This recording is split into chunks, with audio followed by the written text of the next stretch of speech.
and we're excited to share with you closing out the year and how to get started in that process and making sure that you're ending the year on a great note and then moving forward for the next school year.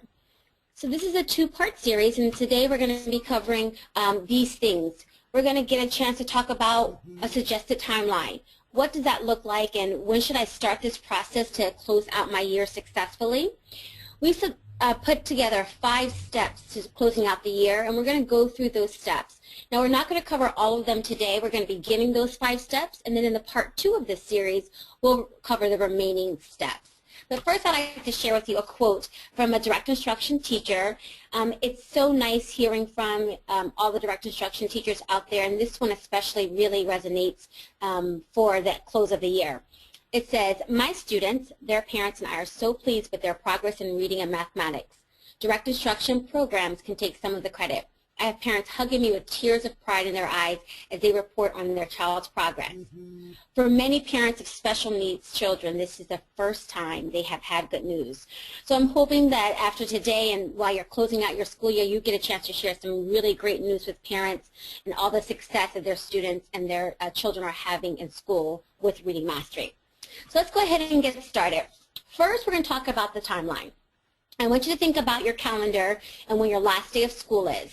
Whatever your last day of school is, count back approximately 6 weeks, and that is when you really want to start the process of closing out your year. It should give you enough time to get everything together, which would include forms that teachers need to fill out, looking at data, making decisions, ordering materials.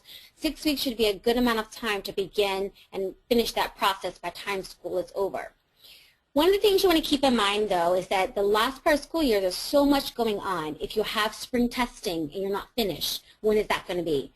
Are there field trips already scheduled that you already have on the calendar? And then holidays that are coming up in the last part of the school year. And one of the things to keep in mind, although you may not be the person responsible for a budget and purchasing additional materials like workbooks and other ancillary pieces, but keep in mind the budget timeline. There may be a date that you need to put in an order so that you have your things by the first week of school for the next year. So those are the things to kind of keep in mind when you're looking at your calendar. So I'm going to share with you a calendar, and the last day of school for this school is June 4th. If I count back 6 weeks from June 4th, that would be April 23rd. And that is when I really want to start the process. And that process includes gathering forms, talking with teachers, setting some dates so for teachers to remember when everything needs to be done. So start looking at your calendars now, because I know school's going to be over for a lot of people in the beginning of June, so 6 weeks will be coming up pretty soon. So get a chance to take out those calendars and look at them so you can start the end of year process. Here are the steps of the closing out the year. First, we're going to talk about how to identify a student's current placement, and this will be very important because we want to know where they are, where they might finish, so that way we can sort of make predictions on what they're going to do next for next year's placement. So we're going to talk about how we're going to identify their current placement. And then how we're going to determine where they should be for next year. There's several steps involved in this step, looking at some of their performance data, making sure coaches or who's ever looking at this data really makes a good decision on how to place students next year. So we'll spend most of our time today on these first 2 steps. Step number 3 is conducting testing on select students. This is really important because we know that for most students, they may move to the next level of reading mastery, but there are some students that maybe they're not doing so well right now, and we need to take a look and further test them to see what's the best placement for them next year. This doesn't mean we're going to place tests every student again at the end of the year. That placement test really is just typically an initial placement, but there are certain circumstances where students need further testing, and we'll talk about that in depth in part 2 of the series. The 4th step is complete projection sheets. Those sheets have lots of valuable information, help you organize and sort groups, and making sure that you're closing out the school year properly and putting students where they belong. And then finally, determining any materials that may be needed for next year. So let's go ahead and start with step number 1, identifying current placement. So if you are a single teacher at your school and you're the only one teaching a direct instruction program, you are going to fill out everything that you see on this form. But if you are a coach or an administrator or a literacy coach that manages an implementation at a building level or district level, you're only going to fill out a portion of this. For today's webinar, I'm actually just showing you what it's on the form. This is actually an Excel spreadsheet that we'll share with you later. So after today's webinar, you'll get a copy of this Excel spreadsheet plus some other forms that will be helpful for end of the year. So we're just going to use this sort of graph for the webinar. So as a teacher that teaches direct instruction, this is where you're going to begin by identifying your student's current placement. So I'm a teacher, I'm teaching direct instruction program. My responsibility on this form is to fill out everything up until that red line. That red line below it will be someone else's responsibility to form out. But if I'm teaching a program, then I'm going to be filling out the top portion of the form. Students' first name and last name are important. Now their grade level is important as well because you may have a fourth grader who is in Reading Mastery level 2. So their grade is very important, not just their level. So put their current grade when you're putting their grade there, the name of their teacher, and then their program that they're in as well as their level. Some buildings have multiple direct instruction programs going on, so make sure you identify which program that you are referring to and the level the student is currently working in. The next two pieces are very important. So final expected lesson, we're going to spend some time talking about what is this, how do I determine this, because this one really will help the coach or whoever is going to look at the data to kind of decide where to put students for next year. So we'll talk about how do I get to that final expected lesson. Performance data is the last piece the teacher that teaches the program will fill out. This will let the coach know or whoever is going to manage the data how they're performing. How's the student doing in the program? Are they at mastery or are they not at mastery? So we'll talk about in depth the final expected lesson and the performance data because those will be really important pieces of information. So here's a sample of how a teacher would fill this out and turn this in to their coach or their admin or maybe someone else that's managing the implementation. If you're a single teacher in the building, you're the only one teaching, you will fill out everything. So you'll see here the student's name, you'll see Mr. Kova is his teacher, he teaches Reading Mastery Signature 3, and his final expected lesson is 140. Now, a lot of people say, well, how does he know that final expected lesson? We're going to show you how to do that with your calendar so that way you can report out as accurately as possible where you may finish up before the end of the school year. And then Mr. Kova said that Daniel is at mastery. So what data did he use to determine that Daniel really is at mastery? We'll also take a look at that. So Mr. Kova says that he thinks he's going to finish the program. He's going to finish at lesson 140. Mr. Kova actually took a look at his calendar. His coach told him that I need all of your information, those end-of-year forms, by May 29th. So that as-of date is very important for the coach to determine. So once you determine 6 weeks prior to your school year ending, determine a day to have all the teachers turn in the forms. It's important so that way they can actually give you an idea of where they're going to finish on that date. So Mr. Kova's coach said, I need all your forms by May 29th. But Mr. Kova knew that he has a field trip coming up, but he also knows there's a holiday. So he's not going to be teaching every single day in May. He needs to figure out what days are teachable. So May 1st is a teachable day. He's going to teach a lesson there. And he normally teaches one lesson per day.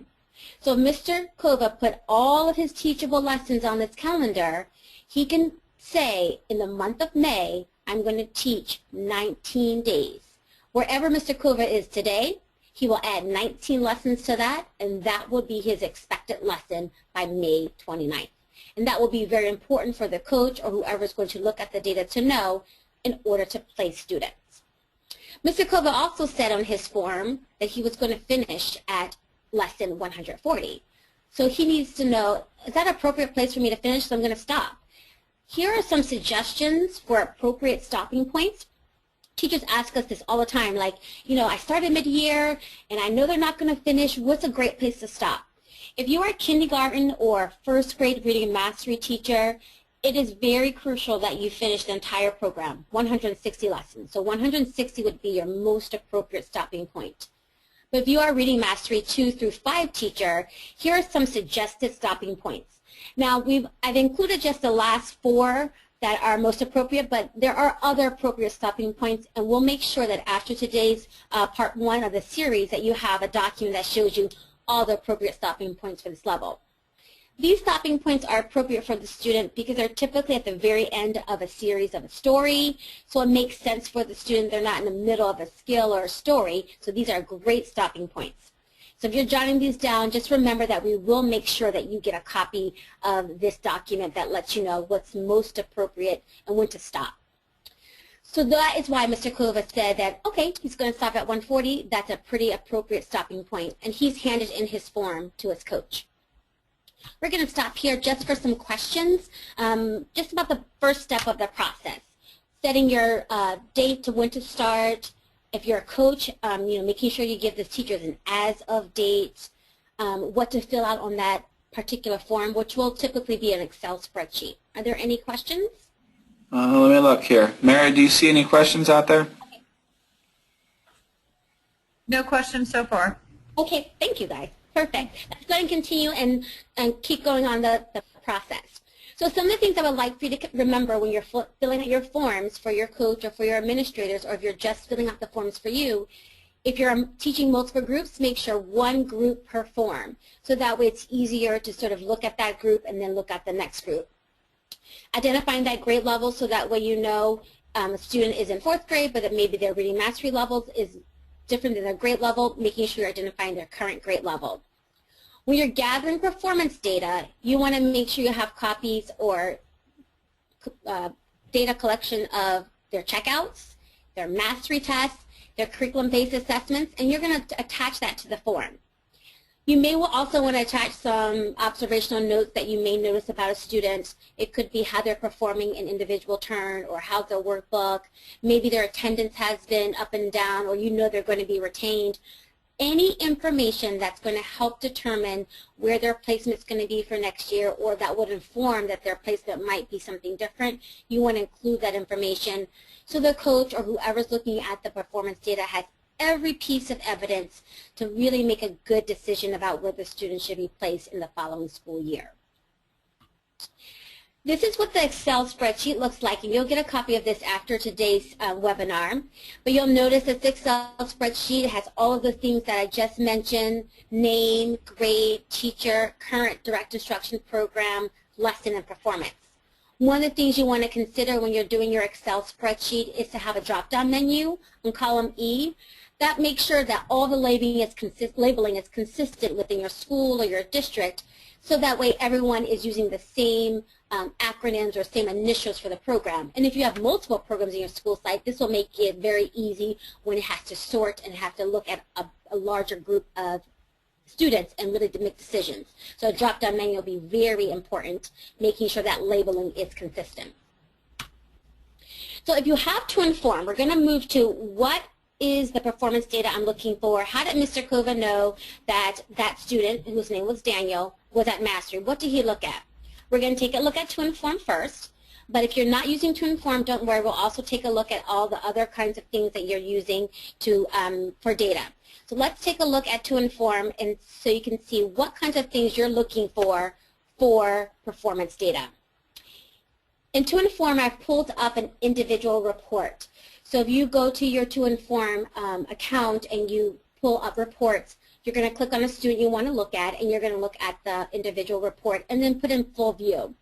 This report gives you a quick overview of how the student is performing. So this is Jacob's report. It lets me know about his attendance, about his independent work. And now I can look at some of the other performance data that tells me about his academic progress in reading mastery. So I can look at his fluency. And remember, when you're looking at this data, if you're looking To Inform, this green bar always represents the target, what I would want the student to shoot for. And then this particular line, the orange line, is actually the group average. And the blue line represents the student's performance. So I'm looking at their fluency progress, and I'm seeing a good trajectory.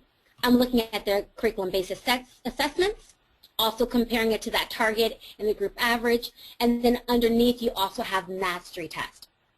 These are the three things you really want to take a look at when you're talking about performance data, so you can make a decision about, is the student at mastery, is the student not at mastery. if you're not using To Inform, then you also have available to you all of the same information on your data collection sheets. So you have your mastery test collection sheet, your curriculum-based assessment, and here's an example of a fluency one. You also have some workbook data that you can use as well. One thing to keep in mind, if you are using the pencil paper data collection sheets, you are looking at your entire group as a whole. So if you're the one that's going to look at the data, make sure you're isolating and just looking at each student individually. We have the same exact information on those performance data sheets that you already have available to you. So that's what you're collecting, that's what you're looking at. So now let's take a quick look at what a coach would do. So now that we know as the teacher, my responsibility is to look at the students, and now what does the coach look at? So the coach is going to take a look at everything that you've turned in and then make decisions on how to determine what's the best placement for the student. So as you turn in your form, your coach is going to look at your performance data. It is your responsibility, if you're a coach, the admin, to verify that data. So you're going to take everything the teacher has given to you and verify the data is accurate. And we're going to take a look at an example in just a second. You're also responsible for making a recommendation for placement for the following school year, and also where the students should start, what lesson number. That will be the responsibility of a coach. But just remember, if you're the only one in your building teaching, you are responsible for the whole sheet. So what is the coach looking at? So let's take a look at a student, and we're going to decide, is the student at mastery by looking at their performance data. So the teacher has given us some basic information on Sammy. This is Sammy, and he is a second grader. His teacher is Mrs. Summers, and he is in Reading Mastery Signature Edition Level 2. And Mrs. Summers says she is going to finish at lesson 145. So let's take a look at Sammy's data. When I first take a look at Sammy's data, this is his fluency progress. And remember, the green line is the target, the orange line is what the group average is, and then the blue line represents Sammy's fluency. As I look at Sammy's fluency, I see that he is above the target. He is above the group average, and he is really moving on a good trajectory as a whole when I look at fluency as a whole.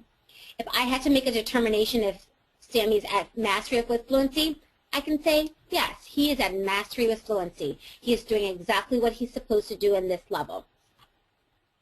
Once I take a look at his curriculum-based assessment progress, I see also the same trend. I see that he is well above the target, which is the green line. He's also performing either within or above the group average on all the curriculum-based assessments. Sammy is performing really well in Reading Mastery 2. I can also say that, yes, Sammy's at mastery during this assessment. This last performance assessment piece that we're looking at for Sammy is the mastery test. Again, the trend is very good. He started off a little bit below target, but as he moved through the entire program, he has maintained above the target and pretty much within or above the group average. So I can say with certainty and verify the data that yes, Sammy is at mastery. My recommendation for Sammy would be Reading Mastery Signature 3 and begin at lesson 1.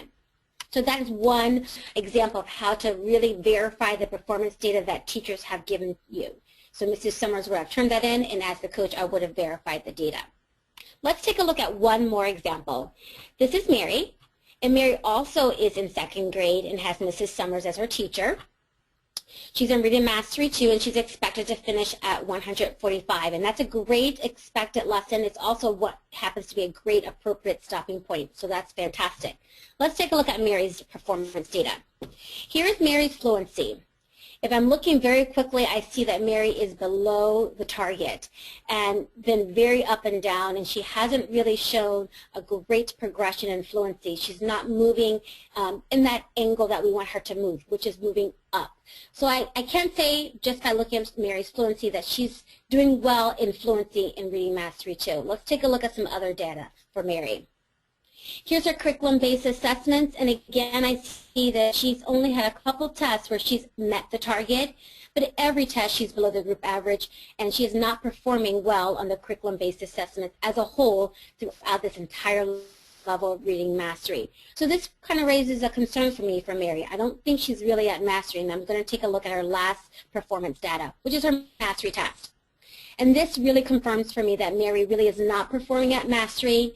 She is struggling right now in reading mastery signature 2. And so based on the information that I've just looked at, that I've received from Mrs. Summers, as the coach of this particular school, I would say that Mary is below mastery.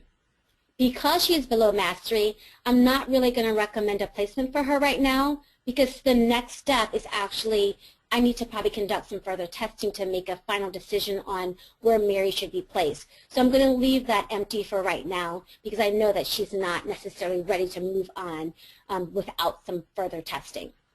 So those are 2 examples of how to look at performance data and how to verify the data that teachers are turning in. One of the things that is, you'll see, here's a completed one. Remember, this would go on an Excel spreadsheet. Everything in blue, the teacher would have done. I would have verified the performance data and the level as well as the lesson number as the coach. So that is a great way to start off the close of year process, is making sure we know where students are and where they may be going. These are some things to consider, though, if you are the coach or the person determining placement for next year. You may have students moving from corrective reading to reading mastery. So, for instance, you may have a 3rd grader that started in decoding A this school year and also went to decoding B1 this school year. And next school year, they're going to begin in reading mastery signature 2. That would be an example or something to consider when you're thinking of placement for this particular student. So making sure that you're really identifying the correct program and level on that Excel spreadsheet is very important, so that way if they are moving between a direct instruction program, you'll know exactly where to put them. Same thing could go for if you have students moving into 4th grade that are still behind. So I may have a 3rd grader moving to 4th grade, but there's so I may need to make the decision to put them into corrective reading. So those are things you want to think about when you're thinking about placement if you are responsible for assigning placement to students.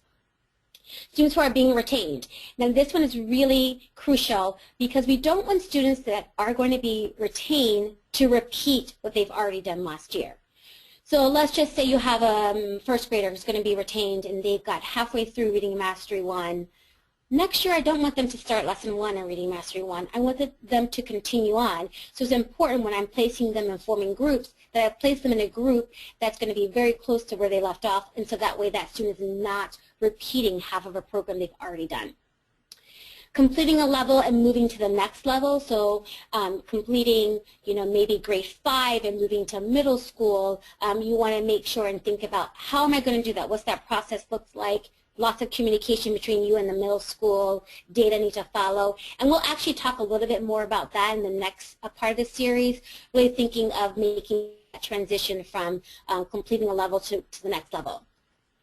Mid-year is also a question that happens frequently. Sometimes students begin the program mid-year, like it could be a corrective reading student or you started reading mastery in the mid-year. The best general rule is that students will start where they left off, but not the exact lesson. So if they left off at lesson 70, I wouldn't start them at lesson 71 the first day of school. I may back up 5 to 10 lessons. This way students are not starting with new information that first week of instruction. They're doing something that's a little bit familiar, a little bit review, getting more back into the routine of the program. So that's a good general rule if you have not completed a level and you're going to continue that level next year.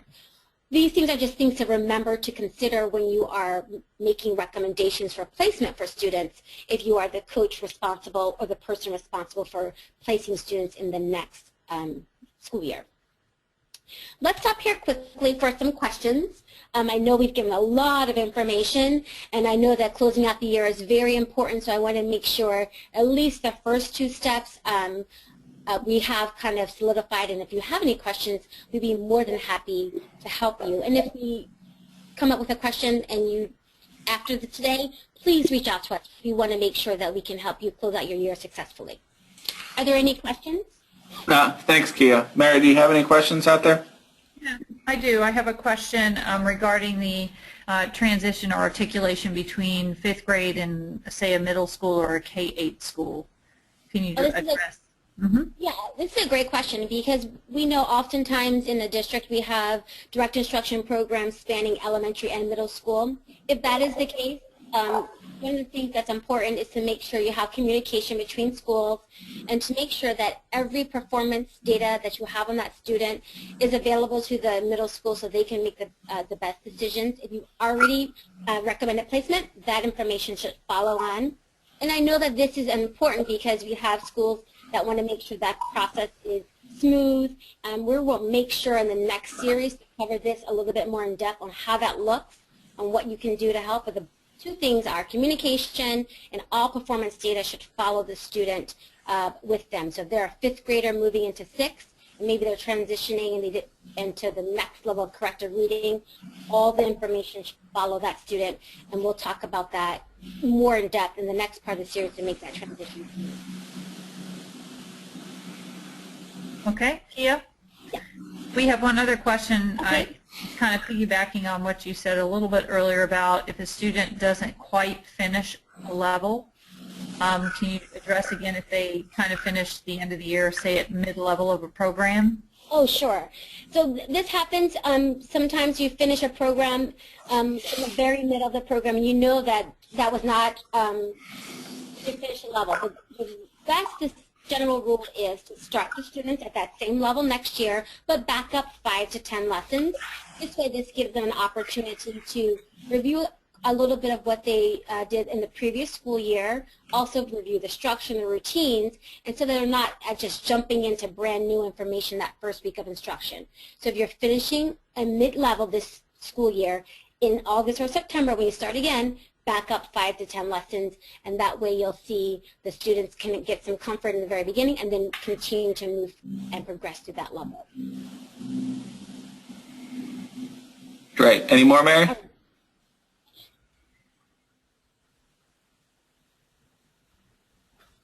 Okay.